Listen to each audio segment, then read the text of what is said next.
There we go. All right. So for today's agenda is pretty straightforward. We'll go over a little bit about the workforce challenges and opportunities. We'll share about the Action Lab and some of the program components. And we will also share what are some of the expectations and time commitments to participate in this program. We'll go over next steps and we'll leave some room at the end for a Q&A. So you'll have an opportunity to ask questions or share any impressions from what we'll be presenting. I also want to highlight that this work is being done in partnership with United LA and San Diego Workforce Partnership. We have worked with both organizations in the past in bringing similar programming to the region. Talent Rewire is an initiative of FSG, which is a social consulting firm. Our team focuses on helping employers rethink the way that we acquire, retain, and advance talent, and creating economic mobility for individuals in frontline positions. Our three-pronged approach focuses on innovating new research tools and experiences to help employers transform their talent system, in scaling learning to build capacity for the broader workforce system, and by modeling equity and frontline center system change. We also wanted to share, some of the work that we do via our research and tools, which is part of what you will experience through our programming. Some of our most recent papers are the How Change Happens and What Good Looks Like. We also have a tool called the Opportunity Navigator, which helps employers understand best practices in opportunity employment, how they might work in your company, and which resources are right for each employer. This is just to give you an idea of companies we have worked with in the past. And as you can see, they vary in sizes and industries.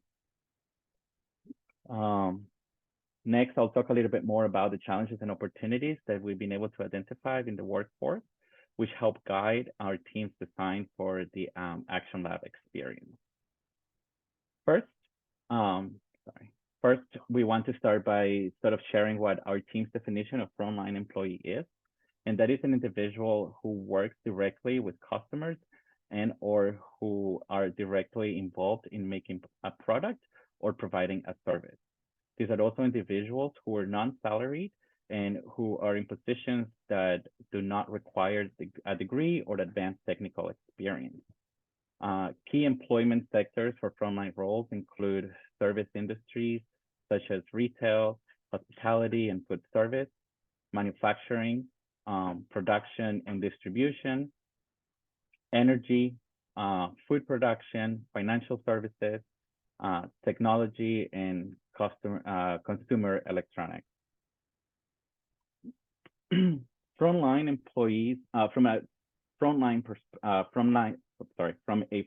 employee perspective, we know that approximately 50 million Americans work in hourly wage jobs. Of those, nearly 2/3 are women. Just over 40% identify as people of color. 25% live at or below poverty lines, and 17% are immigrants. We also know that a great majority of these individuals want to be promoted, but very few actually advance to corporate roles. And we also know that frontline employees report the lowest overall feeling of inclusion and belonging in the workplace. Our work seeks to improve and tackle some of those challenges. From an employer's perspective, a survey of over 1,300 C-suite level executives identified a failure to attract and retain talent as the biggest organizational risk in 2023 and in the decade to come. Turnover rates ranging from 65 to 85% can result in an average of $3,500 to replace an hourly employee and $12,000 to replace a entry-level employees. Companies operating in a rapidly changing environment shaped by ongoing impact of COVID-19, high turnover rates, and a tight employment market, um, raising inflation, technology changes, and the risk of a recession. The opportunity here is that by bringing together a cohort of employers who are committed to intentionally disrupt their current talent practices and systems in service of addressing their medium to long-term talent and business needs will also increase opportunity for their frontline and entry-level workforce to build careers and economic mobility. For that, I will pass it on to my colleague Scotty, who will walk you through the Action Lab experience. Thank you, Yuli. Again, it's great to see you all here. We're happy to have you. If questions come up, please go ahead and put them in the chat. Perfect. Thank you, Michelle, for getting it started. And then we will make sure we either answer those questions as we're sharing the information from the slides, or we'll answer the questions when we're done. But it is super helpful to have those questions in the chat. I will get at that in just a bit. Let me talk a little bit about the Action Lab first, and then I can get some clarity on your question, because I'm thinking about it actually in two different ways. But the first piece that I want to make sure that I share with you is a little bit about the Action Lab and what we are hoping employers walk away with. Employers will be engaging with us for 10 months, and I'll drive down into the detail of that engagement in just a couple minutes. But essentially what we're hoping is that employers are reaching into their employee base, their frontline employee base, their entry-level employers, to figure out what it is that they're interested in, what do they need to improve retention, and to also bring them into your industry and your workspace. And then based on what you learn from your employees, you're going to develop a scalable pilot. The idea is you're going to develop something that might start small based on what you learn from your employees. And the idea is to then implement that pilot by the end of the entire Action Lab experience. And that what we're hoping you walk away with is the realization that that consistent and intentional engagement with frontline will both inform what they need, but also help to inform improvement upon what you have. So rather than just guessing at what frontline employees need, we're getting a sense of what your actual frontline employees need in order to stay within your organization. And we know that the outcome of that is that when you have employees who come and stay longer, that you improve retention and it becomes a better financial impact in your organization, not having to go through the recruitment process over and over and over again. So we're looking forward to working with you on rewiring your talent systems. Next slide, please. So how exactly do we do this? We do this over a 10-month commitment. We begin with Activate in March. And Activate is a 2-day in-person experience where we work with all of you, and we'll talk about some of the people who will be in the room, but all of the employers in this space and some other folks. And we really dive into what is employee voice, how do we create an environment where employees feel safe, confident, and excited to share their ideas, and how do we begin to elicit the business concerns that frontline employees might have. Once we think about creating that environment for eliciting employee voice, we move into the virtual part of our experience where there is some asynchronous work, but there is also some synchronous meeting points throughout this period of time in Elevate. And in that time of Elevate, we are looking at quantitative and qualitative data from your organization. You are looking at it. You do not need to share it. That data can stay confidential. But you're looking at internal data, and you're starting to say, based on what we are looking at in terms of numbers, or we're looking at in terms of interviews, surveys, whatever way you're collecting information, what is it that our employees are telling us they need? And in that Elevate time, and you're analyzing that data, you'll think about 1, 2, or 3 different ideas, pilot ideas that you want to implement. You'll bring those ideas to Create, which is another 2-day in-person experience. And at that 2-day in-person experience, you'll bring those ideas, you'll get feedback on those ideas from peers and from other folks in the room who will say, have you thought about this? They'll raise interesting questions. We've done this. Have you tried that? And you'll do a workshop around those different pilot ideas so that when you leave Create, you can begin implementing one of those pilot ideas. And then in December, you'll meet with us again to share where you're at in that journey. Next slide, please, Yuli. So you can see here, we'll meet with you in March for that first experience, and that experience is in San Diego. Elevate is going to be a virtual experience. Create is going to be at the end of September, and that will be in LA. We are building a Southern California cohort, and we're excited about that. And then in December, we'll share those experiences that you implemented, those pilots that you implemented. What I want to do is talk about all the different aspects on this slide through different slides, the program components. Yep, next slide, please. So how do we support you in doing this experience? We start by the Talent Rewire community. So those of us from Talent Rewire, we talked about the employer cohort. We're going to have 6 to 10 employers who are involved in this cohort. We have technical assistance providers. Our technical assistance providers are regional folks from workforce development organizations from LA and San Diego specifically. They will work one-on-one with employers. And what they'll do is they'll meet for 30 to 60 minutes once a month following Activate.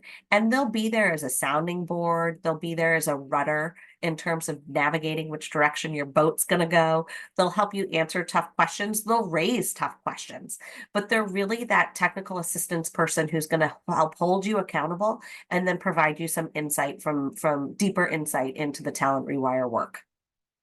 Next slide. Another aspect of our program that's super unique is our frontline advisors. And I'm going to let Yuli talk about our frontline advisors because he leads that work. Thank you, Scotty. So as Scotty mentioned, there will be 2 in-person events, one happening in March in San Diego and one happening in closer to the fall or September in LA. And what we'd like to do is bring in the voices of individuals who have current or past experience in frontline roles that can help provide some kind of feedback around the work that our employers in our action lab are doing. We start off by basically engaging with them to learn more about their experience in the workplace, what barriers they've experienced, and the idea of this is using human-centered design approach, where we go to those closer to the program in order to the problems, in order to create solutions. Then we invite the voices back during Create in September so that they can provide some feedback and insights on some of the pilots that employers might be ideating around. These are individuals local to the San Diego and Los Angeles area. They are not directly related to the companies that will be participating in the accelerator, and we see them as experts and advisors who again are coming in to help us further this work. I'll pass it back to you. Yeah, great. So I'm going to be getting into your question in just a second that was posted in the chat, Michelle. So what is the expectation and the time commitment? And then as we talk through some of this in terms of the participant profile, this should begin to address the question in the chat. So what we're looking for is we are looking for companies who are going to be successful, participants who are going to be successful, are people who have a public commitment to advancing equity. Companies and people who are going to be successful are industries that have access to their frontline employee data. So from a production, digital media and sports production company, thinking about some of the people who might do some of your hourly wage work or your frontline entry level work in that company. So probably not an executive producer, but some of the people who are down at the entry level positions.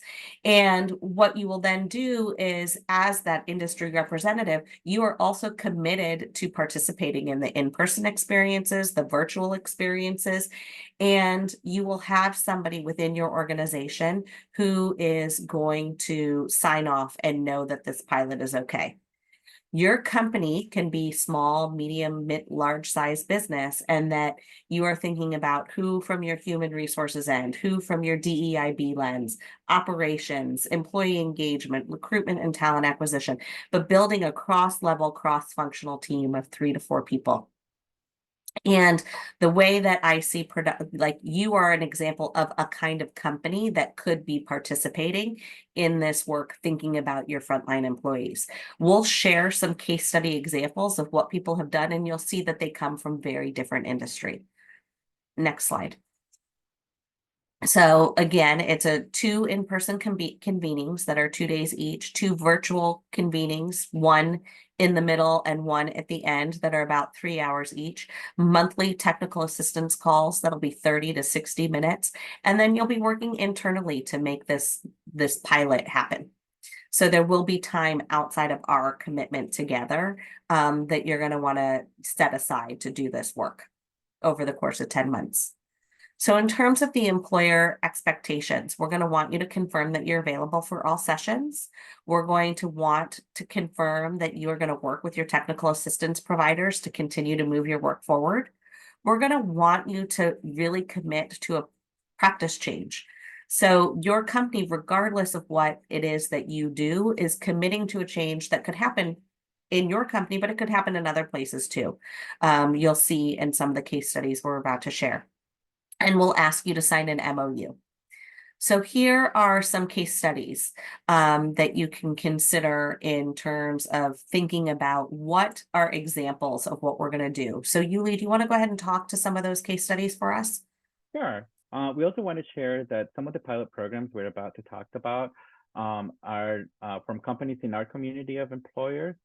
Some of these might have started prior to them joining one of our labs. So none of these pilots came out of as a direct response of their involvement with our work, but maybe they were able to scale their program and by participating in some of our programming. And at the same time, I think they also benefited immensely from our peer learning sort of framework and by just being in community with other employers. The first one we want to highlight is Rhino Foods. You may have heard of Rhino Foods. You might not have heard of Rhino Foods. They're a small company, but you're probably in their products because they produce the mixed things like cookie dough that goes into Ben and Jerry's ice cream. Rhino started an income advance program in partnership with a local credit union, which guarantees same-day loan access to same-day access to $1,000 loans for emergency and unplanned needs.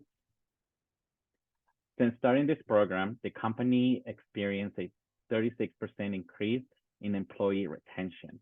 Part of the learning here is that by speaking to their employees, they realized that most individuals did not have $400 in savings to deal with a last-minute emergency, like car repairs, childcare, or medical bills. And by helping their employees overcome some of these issues, which can sometimes result in poor performance and being absent from the workplace, Rhino actually saw a significant increase in retention. The next one is Caterpillar. They partner with public school districts to pilot a new approach for attracting and retaining technical talent by offering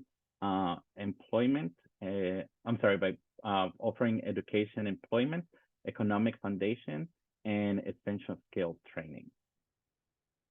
By partnering with Manual Academy, Caterpillar was able to recruit 7 students who completed their program, and 4 of those students were hired to full-time roles. Since that, they partnered with other school districts to start similar programs And this is an example of how companies can sometimes start with a small pilot program and then scale to have a larger impact. And then finally, Tyson Foods partnered with an adult education provider and nonprofit to launch a workplace education pilot that offered team members free access to ESL classes, GED programs, U.S. citizenship classes, and other programs. Um, they um, Tyson Food has a large percentage of immigrants in their workforce who are not native speakers, and they learned that by offering access to this program, employees were more engaged and were able to fully engage in their and participate in the workspace, at home, and in their communities, and by extension, they stayed longer in their jobs. So this was just some pilot examples. So we don't necessarily provide a suite of or a menu of pilots for people to choose from. The important part here is that people come up with their own ideas based on the company's needs, priorities, and staff capacity. Some of the things that we normally try to sort of tackle through these pilots are creating cultures of inclusion and belonging, creating data-driven approaches to equity, proactive and intentional recruitment, minimize barriers to accessing roles, systems and supports on the job success, and ongoing professional development.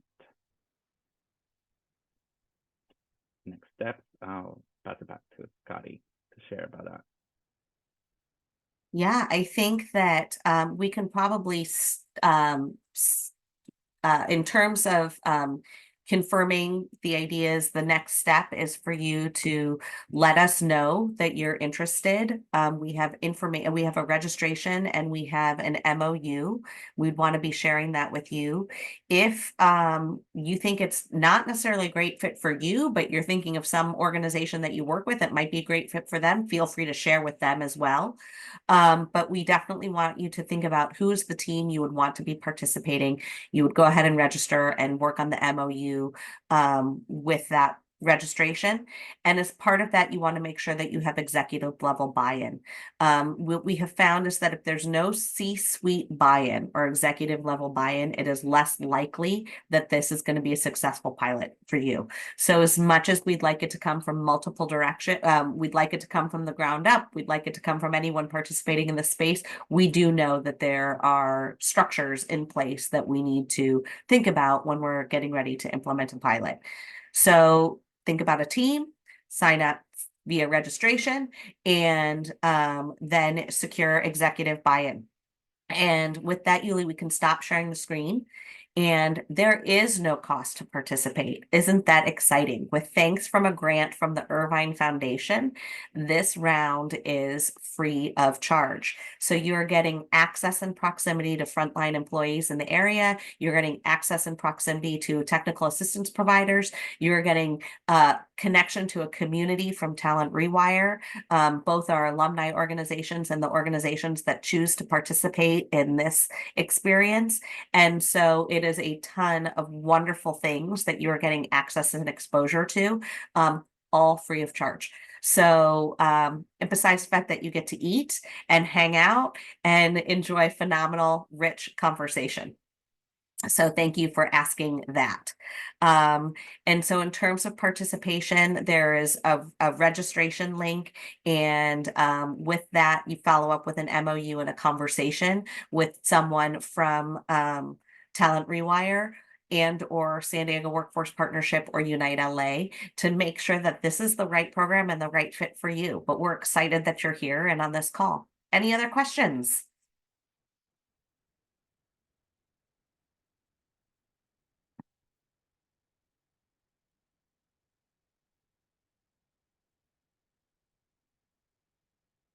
Yuli and I'll hang out on the line, answer questions. Some of the questions that you've asked are questions that have been asked in the past.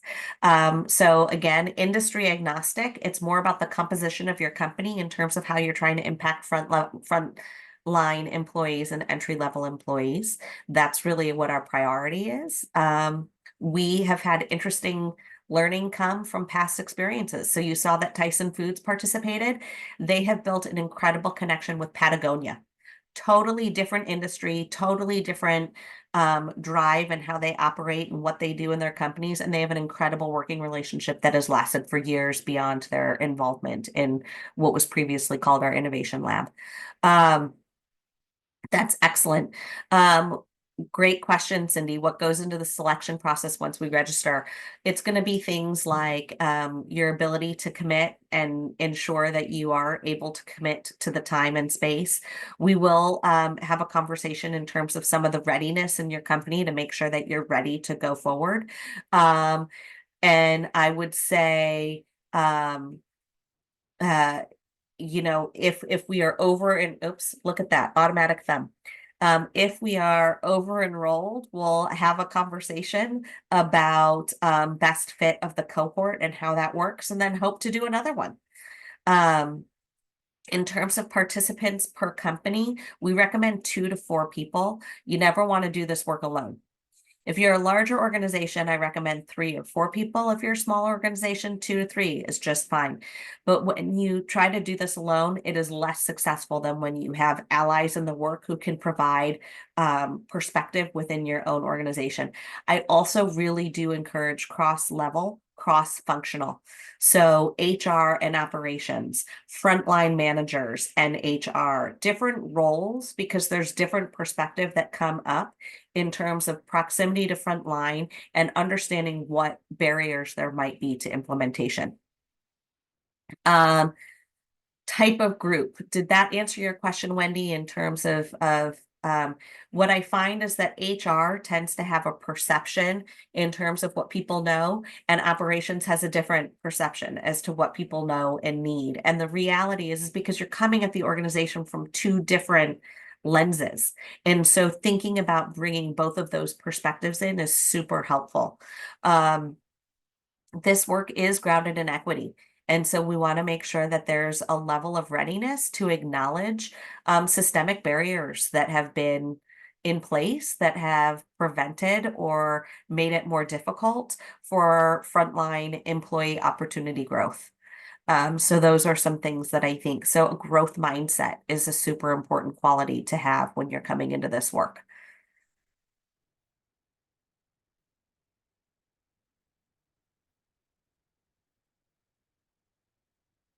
Are there other questions? Our goal is to have all companies participate, so we are hopeful that that's the case. We try to think about capacity in terms of our technical assistance providers and the space in which we are holding the event. So those things will come into play. What type of hours per week would be on average?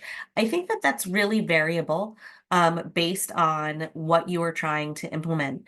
And so, you know, upfront coming out of Activate, typically what people are realizing is, oh, we need to think about some mindset work. We need to think about building the space where our employees are really comfortable giving us insight.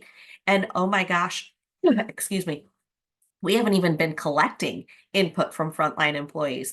So that work may feel very different than getting into the logistics and nitty gritty of this is what a pilot is. These are all of the things that we need to think about in order to implement and make that happen.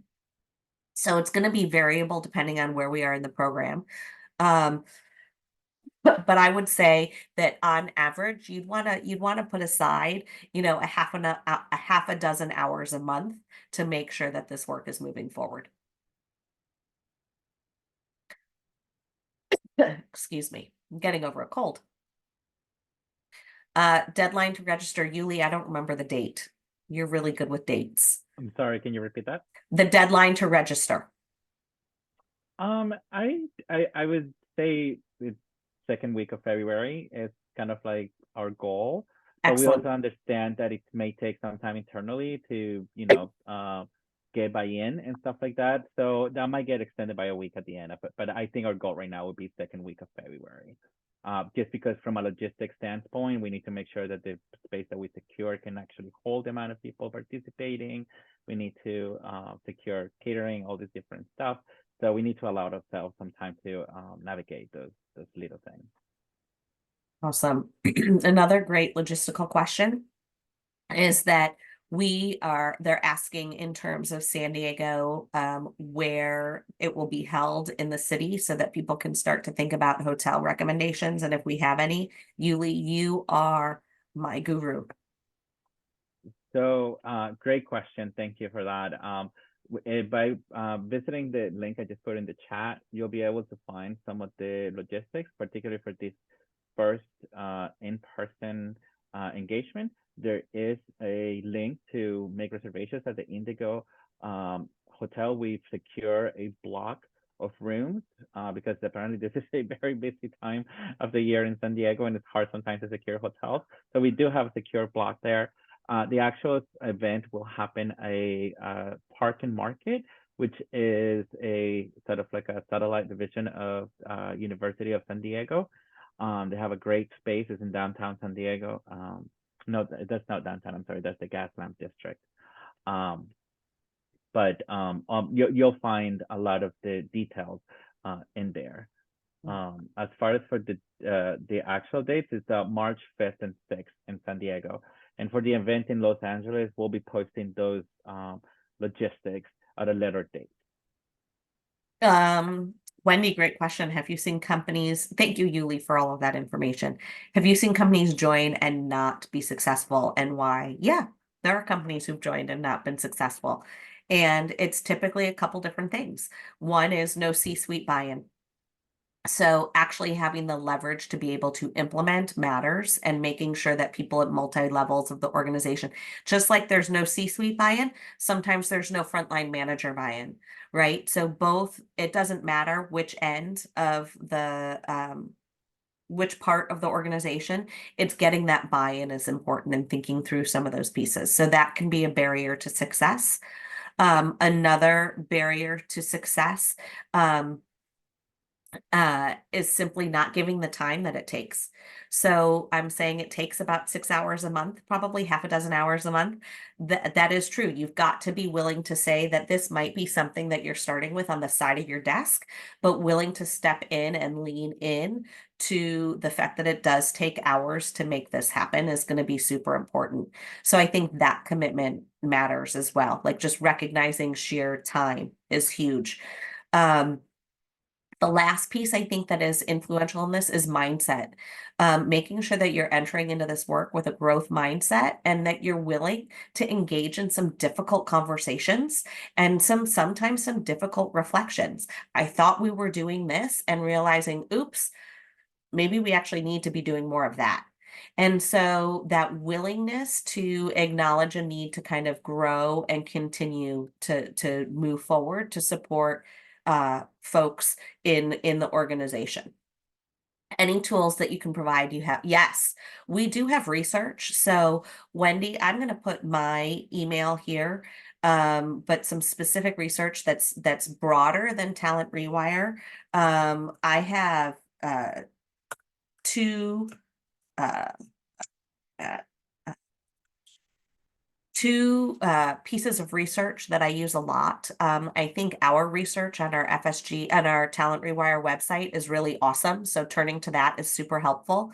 And one of the resources that I really like is Groundwater for Systems Change.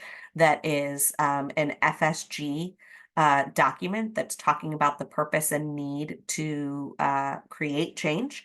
And so I think that's super helpful. The other article that I use that is typically broader than FSG, but that inspired that FSG work, thank you, Water for System Change, is an article on the curb cut effect. And that's just really talking about securing buy-in. If you think about a curb cut in a sidewalk, and that it was originally designed to help people with certain physical disabilities, and how many people actually that curb cut has impacted. And so there's a lot of buy-in when people are looking at how these, like with the curb cut, that the benefit is much bigger than what the intention is, and it leads to business buy-in. The third and final place I think is great C-suite buy-in is some of our case studies on our website. They really do. Our How Change Happens and What Good Looks Like, our two latest pieces of research, have been really, I think, instrumental in making very practical, explicit connections between the work that we suggest and the impact of the work once it's been implemented. So I would say those are the three places I really turn to. Yeah. So if you Ulysses put in a couple links in the chat in terms of Water for Systems Change, our employer community, or some of the previous case studies, and then How Change Happens and What Good Looks Like are some great pieces of research that are ours. And then, as I said, the curb cut effect is really awesome. Um, Yeah, go ahead, Yuli. no, I was just going to answer the next question, so you go. I was just gonna say to Camille that yes, we can invite. This is a grant that is funding work in Southern California region, so it encompasses LA, San Diego area. So please feel free to share this opportunity with others in your network.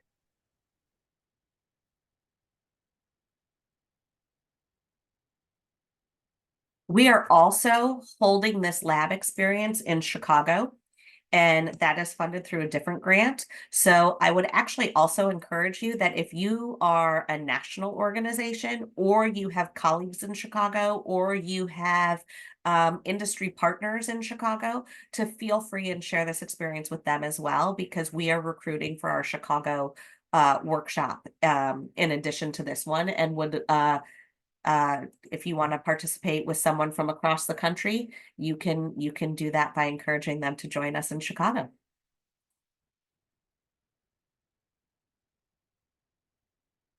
I've put the How Change Happens and the What Good Looks Like links in the chat as well, in terms of some further examples. I think that help with C-suite buy-in.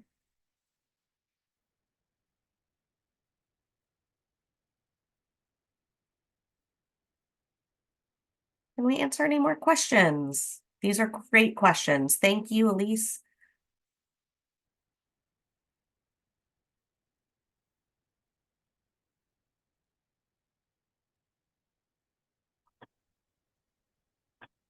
Yuli and I will stay on the line, but if we've answered your questions, if you have what you need, feel free to chime off. We appreciate your being here and being committed to this, and we look forward to talking to you soon.